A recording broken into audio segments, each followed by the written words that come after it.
بسم اللہ الرحمن الرحیم۔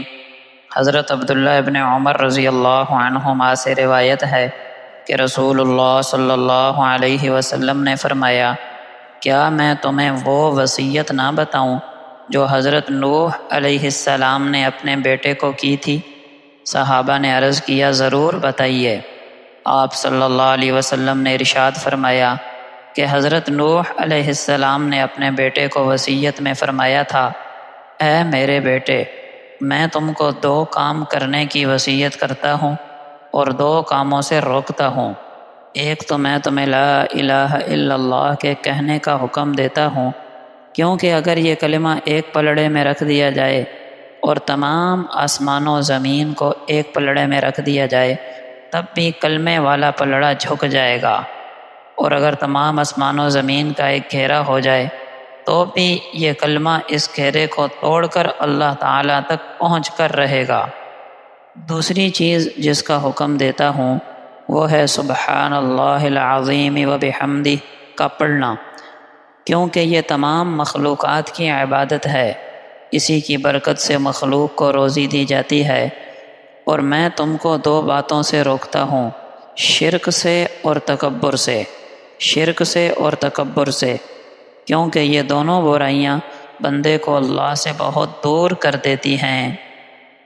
حضرت طلحہ بن عبید اللہ رضی اللہ عنہ سے روایت ہے کہ نبی اکرم صلی اللہ علیہ وسلم نے فرمایا، میں ایک ایسا کلمہ جانتا ہوں جسے ایسا شخص پڑھے جس کی موت کا وقت قریب ہو تو اس کی روح جسم سے نکلتے وقت اس کلمے کی بدولت ضرور راحت پائے گی، اور وہ کلمہ اس کے لیے قیامت کے دن نور ہوگا۔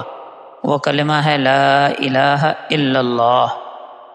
حضرت انس رضی اللہ عنہ سے روایت ہے کہ رسول اللہ صلی اللہ علیہ وسلم نے فرمایا، ہر وہ شخص جہنم سے نکلے گا جس نے لا الہ الا اللہ کہا تھا اور اس کے دل میں ایک جو کے وزن کے برابر بھی بھلائی ہوگی، یعنی ایمان ہوگا۔ پھر ہر وہ شخص جہنم سے نکلے گا جس نے لا الہ الا اللہ کہا ہوگا اور اس کے دل میں گندم کے دانے کے برابر بھی خیر ہوگی، یعنی ایمان ہوگا۔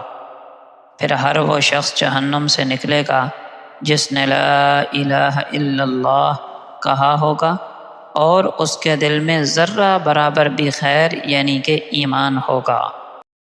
مشکوٰۃ شریف میں روایت ہے، ابو درداء رضی اللہ عنہ فرماتے ہیں کہ رسول اللہ صلی اللہ علیہ وسلم نے فرمایا، کیا تم میں سے کوئی شخص رات میں 1/3 قرآن پڑھنے سے عاجز ہے؟ صحابہ کرام رضی اللہ عنہم نے عرض کیا، یا رسول اللہ، کون ہے جو رات میں 1/3 قرآن پڑھ سکے؟ آپ صلی اللہ علیہ وسلم نے فرمایا، سورہ اخلاص 1/3 قرآن کے برابر ہے۔ آپ صلی اللہ علیہ وسلم نے سوالیہ انداز میں صحابہ کرام کو اس لیے متوجہ کیا تاکہ وہ بات کو زیادہ دھیان اور توجہ سے سن سکیں۔ قرآن کریم کی تلاوت عظیم عبادت ہے، لیکن ہر کوئی بڑی مقدار میں قرآن پڑھنے کی طاقت نہیں رکھتا، تو اس حدیث شریف کے اندر رحمت للعالمین صلی اللہ علیہ وسلم نے آسانی عطا فرما دی کہ سورہ اخلاص پڑھنے کا ثواب 1/3 قرآن کے برابر قرار دیا۔ اب سورہ اخلاص 1/3 قرآن کے برابر کیوں ہے؟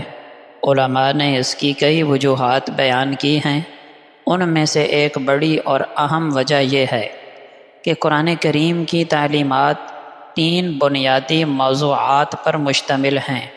ایک توحید یعنی اللہ جل شانہ کی وحدانیت، دوسرا احکام یعنی عبادات، معاملات اور اخلاق، اور تیسرا وعدہ و وعید یعنی جنت، جہنم، قیامت، آخرت۔ سورہ اخلاص میں ان 3 اہم مضامین میں سے توحید کا مضمون اتنی جامعیت سے بیان ہوا ہے کہ یہ پورے قرآن کی 1/3 کے برابر شمار ہوا۔ حضرت عبداللہ ابن عمر رضی اللہ عنہما بیان کرتے ہیں کہ رسول اللہ صلی اللہ علیہ وسلم نے فرمایا، جب بندہ نماز کے لیے کھڑا ہوتا ہے تو اس کے گناہ اس کے سر اور کندھوں پر آ جاتے ہیں۔ پھر جب وہ رکوع یا سجدہ کرتا ہے تو گناہ نیچے گر جاتے یعنی معاف ہو جاتے ہیں۔ محترم دوستو، یہ حدیث مبارکہ نماز کی روحانی طاقت بیان کرتی ہے کہ جب بندہ نماز کے لیے کھڑا ہوتا ہے تو اس کے پچھلے گناہ اس کے سر اور کندھوں پر آ جاتے ہیں، گویا وہ ان کا بوجھ اٹھا رہا ہوتا ہے۔ جیسے ہی وہ رکوع یا سجدے میں جاتا ہے، اللہ تعالیٰ کے حکم سے وہ گناہ جھڑ جاتے ہیں یعنی معاف کر دیے جاتے ہیں، جیسے پت جھڑ میں پتے گر جاتے ہیں۔ یہ حدیث اس بات پر زور دیتی ہے کہ نماز صرف عبادت نہیں بلکہ ایک روحانی صفائی ہے جو انسان کو ہلکا پھلکا، پاک، صاف اور معاف شدہ بنا دیتی ہے۔ لہٰذا نماز کو صرف فرض سمجھ کر نہ پڑھیں بلکہ اسے اپنے گناہوں کے بوجھ سے نجات اور اللہ کی معافی حاصل کرنے کا ذریعہ سمجھ کر خشوع اور خضوع کے ساتھ ادا کیا کریں۔ ترمذی اور ابن ماجہ کی روایت ہے، نبی اکرم صلی اللہ علیہ وسلم نے فرمایا، کیا میں تمہیں ایسا عمل نہ بتاؤں جو تمہارے تمام اعمال سے بہتر ہو، اللہ کے یہاں سب سے زیادہ پاکیزہ ہو، تمہارے درجات کو سب سے زیادہ بلند کرنے والا ہو، سونا اور چاندی اللہ کی راہ میں خرچ کرنے سے بھی افضل ہو، اور جہاد میں دشمن سے مقابلے سے بھی بڑھ کر ہو؟ صحابہ نے عرض کیا، ضرور یا رسول اللہ، بتائیے۔ آپ صلی اللہ علیہ وسلم نے فرمایا، اللہ کا ذکر۔ دوستو، اللہ کا ذکر وہ عبادت ہے جو باقی سب نفلی اعمال کو پیچھے چھوڑ دیتی ہے۔ ذکر بندے کو اللہ سے جوڑ دیتا ہے اور اس کی روح کو تازگی بخشتا ہے۔ اللہ جل شانہ قرآن پاک میں فرماتے ہیں، خبردار، دلوں کا سکون صرف اللہ کے ذکر میں ہے۔ محترم دوستو، اللہ کا ذکر دل کی بے قراری کو ختم کرتا ہے اور روح کو سکون اور قرار دیتا ہے۔ ذکر الہی دل کو زندہ کرتا ہے جیسے پانی خشک زمین کو۔ اللہ کا ذکر انسان کو روحانی زندگی عطا کرتا ہے، انسان کو سیدھی راہ پر قائم رکھتا ہے۔ دل کی صفائی اور روح کی روشنی ذکر سے حاصل ہوتی ہے۔ ذکر وہ خزانہ ہے جو کبھی ختم نہیں ہوتا۔ اللہ کا ذکر دل کی سب سے بڑی دوا ہے۔ جو اللہ کو یاد رکھتا ہے، اللہ اسے کبھی نہیں بھولتا۔ ذکر وہ چراغ ہے جو ہر اندھیرے کو روشن کر دیتا ہے۔ اللہ کا ذکر بندے کو رب کے قریب کر دیتا ہے۔ حضرت ابو ہریرہ رضی اللہ عنہ سے صحیح مسلم میں روایت ہے کہ نبی اکرم صلی اللہ علیہ وسلم نے فرمایا، تم جنت میں نہیں جا سکتے جب تک تم مومن نہ ہو جاؤ، اور تم مومن نہیں ہو سکتے جب تک آپس میں ایک دوسرے سے محبت نہ کرو۔ کیا میں تمہیں ایک ایسا عمل نہ بتا دوں جس سے تمہارے درمیان محبت پیدا ہو جائے؟ وہ یہ ہے کہ سلام کو آپس میں خوب عام کرو۔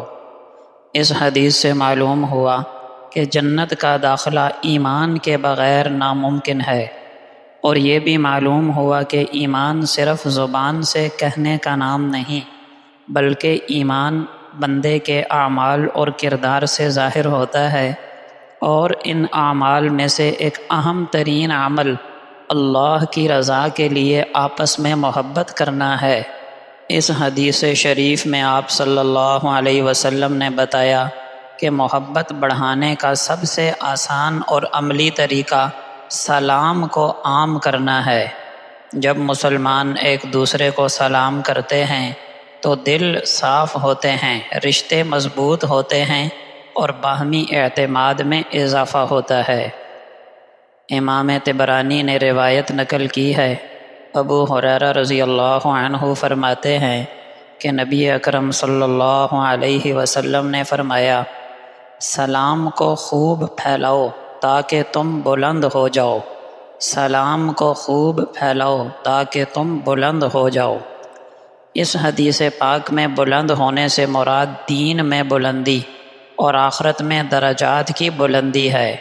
جو لوگ سلام پھیلاتے ہیں ان کے دلوں میں کینہ نہیں رہتا، وہ عاجزی اختیار کرتے ہیں، لوگوں کے قریب ہوتے ہیں، اللہ لوگوں کے دلوں میں ان کی محبتیں پیدا فرما دیتا ہے۔ جو سلام میں پہر کرتا ہے اللہ پاک اس کے دل سے تکبر کو ختم کر دیتے ہیں۔ اللہ پاک ہمیں ان احادیث طیبہ سے اپنی زندگیوں کا صحیح رخ متعین کرنے کی توفیق عطا فرمائیں، آمین۔